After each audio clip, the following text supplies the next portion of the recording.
let's bounce over to the Prisoners in Paradise album, which I love this album. I probably would put it in my, scale of Europe albums. I'd put it as number 2.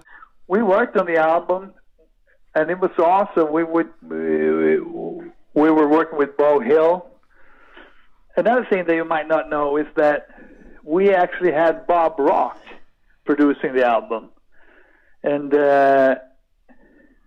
Herbie Herbert, the manager of Europe, the Journey guy. Yeah.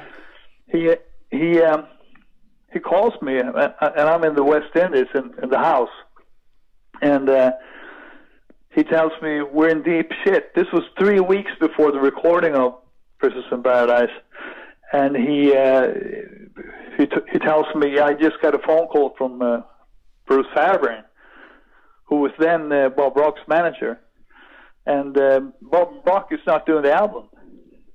And I said, wow, what happened? I thought we had a deal. And Herbert said, yeah, we had.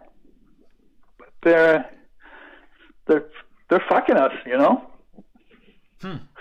So, and this was horrible, because we had a world tour booked.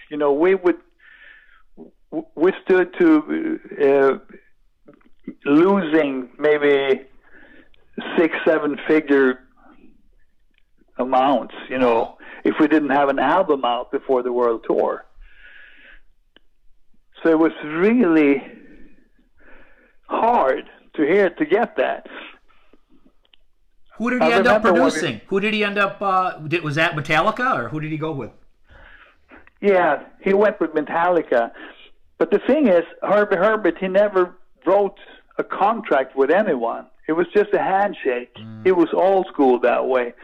And he and Bruce Fairbairn were really good friends, so they would go deep sea fishing in Newfoundland every year, And so he thought it was a safe deal.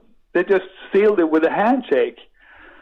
And then Bruce Fairbairn went back on his word because they believed more in Metallica's Black Album, which in the rearview mirror, they were right. Right. That was amazing. Or nobody knows. I mean, maybe the new Europe album would have been something amazing with Bob Rock. That's true, right? Yeah, you just never know.